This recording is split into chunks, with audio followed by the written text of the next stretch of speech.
मन तू चल रे सुख के सागर, जहां शब्द सिंधूरत नागर। कहते हैं कोट जन्म तन भरमत हो गए और कुछ नहीं हाथ लगा रे। कुकर सुकर खरबा बोरे कौआ हंस बगारे। कोटि जन्म तू राजा की न्याह, मिट्टी न मन की आशा। भिक्ष को कह तू दर दर घूमया और मिला नी निर्गुण रासा। अब क्या बताते हैं परमात्मा, इंद्र कुबेर ईश की पदवी और ब्रह्मा वरुण धर्मराया, विष्णु नाथ के पुरकू जाके तू फिर भी वापस आया। अपने आत्मा अध्यात्म ज्ञान के अभाव से हमने असंख्यों मनुष्य जीवन नष्ट कर दिए। भक्ति भी करते थे, साधना भी करते रहे, लेकिन मोक्ष नहीं हुआ। गीता जी अध्याय नंबर 18 के श्लोक नंबर 62 में गीता ज्ञानदाता कहता कि अर्जुन तू सर्व भाव से उस परमेश्वर की शरण में जा जो गीता ज्ञानदाता से अन्य है।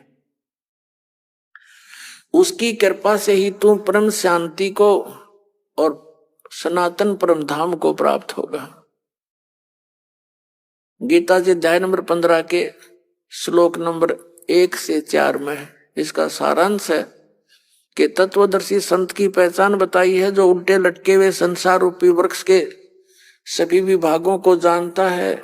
यानी अक्षर पुरुष कौन है, सर पुरुष कौन है, शाखा क्या है, पत्ते क्या हैं, और मूल यानी सबका उत्पत्ति करता कौन भगवान है।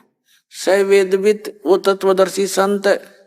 तत्वदर्शी संत की प्राप्ति के उपरांत परमात्मा के उस परम पद की खोज करनी चाहिए, जहां जाने के बाद साधक फिर लौटकर कभी संसार में नहीं आते। और जिस परमेश्वर ने सभी ब्रह्मांडों की रचना की है और उसके अतिरिक्त और किसी की भी भक्ति साधना उपासना नहीं करनी चाहिए। अपने विषय में गीता ज्ञानदाता अध्याय नंबर 2 के श्लोक 12 में, अध्याय नंबर 4 के श्लोक 5 और 9 में, गीता अध्याय 10 के श्लोक 2 में कहता है, अर्जुन तेरे और मेरे बहुत जन्म हो चुके हैं, तू नहीं जानता, मैं जानता हूं, मेरे जन्म और कर्म दिव्य हैं। इसे सिद्ध गीता ज्ञानदाता ब्रह्म है जो श्री कृष्ण जी में प्रवेश करके बोल रहा है, ये सरपुरुष काल है। इसकी पूजा करने से भी जन्म मृत्यु समाप्त नहीं होती, क्योंकि ब्रह्म साधना से ब्रह्म लोक जाते हैं। 8वें अध्याय के 16वें श्लोक में लिखा है कि ब्रह्म लोक पर्यंत सब पुनरावृत्ति में है। तो गीता ज्ञानदाता की भक्ति करने से भी मोक्ष पूर्ण नहीं होता, वो पद नहीं मिलता जहां जाने के बाद साधक फिर लौटकर कभी नहीं आते। श्री ब्रह्मा रजगुण, श्री विष्णु सतगुण, श्री शिव जी तमगुण की भक्ति करने से भी जीव जन्म मृत्यु में ही रहता है। जैसे देवी भागवत गीता प्रेस गोरखपुर से प्रकाशित सचित्र मोटा टाइप, उसके 123 पृष्ठ पर भगवान विष्णु और शंकर स्वयं स्वीकार कर रहे हैं कि हमारा जन्म मृत्यु होता है, हम नित्य नहीं है, अविनाशी नहीं है। तो इससे सिद्ध हो गया कि इनकी साधना करने वाला भी नाशवान यानी उस स्थान को नहीं प्राप्त कर सकता जहां जाने के बाद फिर लौट कर नहीं आना पड़ता, और वहीं जाने के बाद वो शांति होगी, सुख होगा, और वो मिले बिना फिर सुख नहीं। यहां तो आप जेल में हो, यहां काल की में। परमात्मा ने बताया कि 21 ब्रह्मांड काल की एक जेल है, एक पुण्य एक पापी आया, एक है सोम दलेल बे और गरीब दास सतपुरुष भजन बिन, सब ही इस काल की जेल रे। हम सभी काल की जेल में हैं, जो सत साधना नहीं करते, चाहे पुण्य करते हैं चाहे पाप करते हैं। पुण्य के आधार से स्वर्ग चले गए, पाप के आधार से नरक, दोनों खाली करके फिर यहीं आ गए और फिर स्टार्ट ऐसे ही। तो ये चक्र परमात्मा की दया से अब समाप्त हो सकता है। अब क्या बताते हैं परमात्मा कि कोटि जन्म तन भरमत हो गए, कुछ नहीं हाथ लगा रे। जैसे अभी कथा सुनाई आपको, एक मुख्यमंत्री, उसने अपने जीवन की बहुत बड़ी उपलब्धि समझी होगी मुख्यमंत्री बन जाना। अब मुख्यमंत्री भी उसके पिछले पुण्य थे, पिछली बैटरी चार्ज थी, उसी से वो बना। आगे अपने कल्याण के लिए तो सोचा ही नहीं, ऐसा हवा में उड़ जाता ये मन, और 1 मिनट में मृत्यु होगी। अब पता नहीं कहां भूत बनकर भूखा प्यासा घूम रहा होगा वो प्राणी। तो पुण्यात्माओं, परमात्मा के सभी बच्चे हैं, चाहे कोई आज अपने पुण्य से प्रधानमंत्री बन रहा है, चाहे पुण्य से वो मुख्यमंत्री बना है, चाहे गरीब है, अमीर है, चाहे किसी भी पोस्ट पद को प्राप्त है, वो भगवान भूल गया, सबसे बड़ी गलती है उसकी।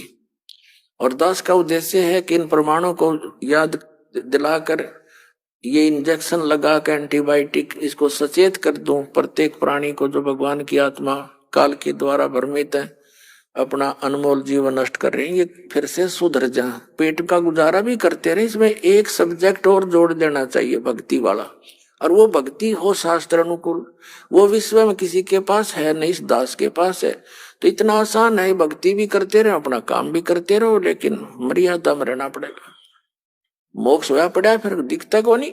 रास्ता ना मिलने से आदमी भटकता रहता है, रास्ता मिला और सीधा चला, लूला लंगड़ा भी पहुंच जाएगा, 2 दिन पीछे पहुंच जाएगा। रास्ता ठीक नहीं मिल रहा, हमारे को मिसगाइड कर रखा, कोई इधर भरमा दिया, कोई इधर भरमा दिया, तो दिशा भ्रष्ट कर दिया हम सबको। परमात्मा के उस अध्यात्म ज्ञान के आधार से अब सबको दिशा ठीक देना चाहता है दास। अब परमात्मा बताते हैं कि कोटि जन्म तन भरमत हो गए, कुछ नहीं हाथ लगा रे।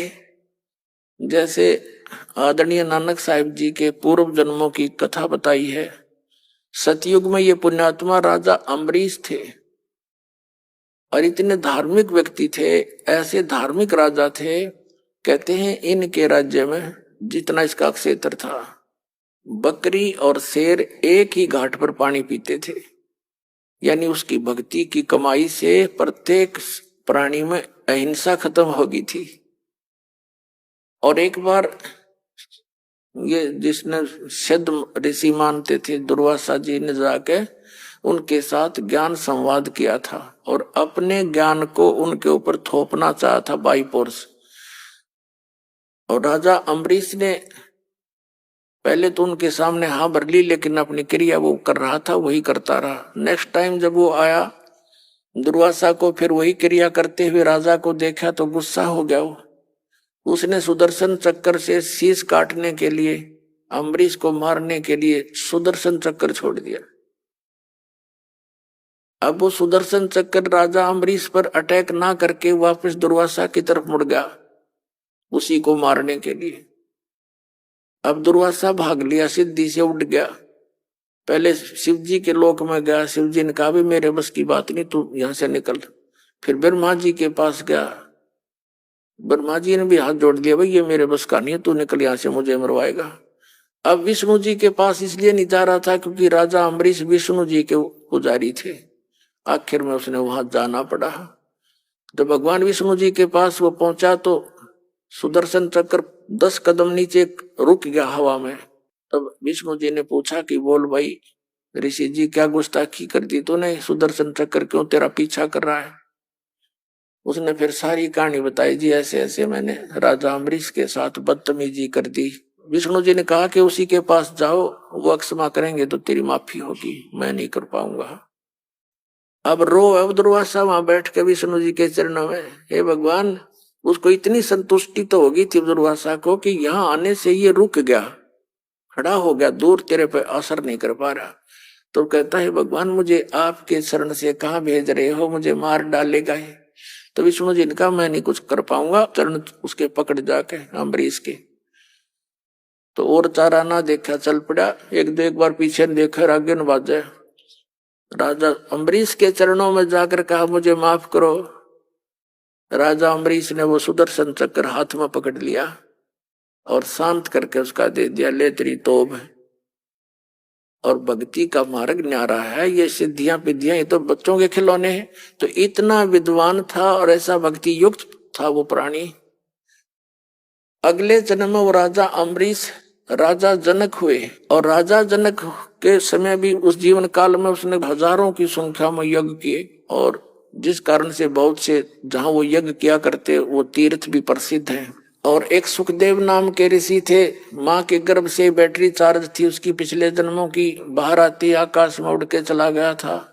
पिता माता के मुख भी नहीं देखा था और गुरु धारण नहीं कर रखा था उसने। भगवान विष्णु ने उसको अपने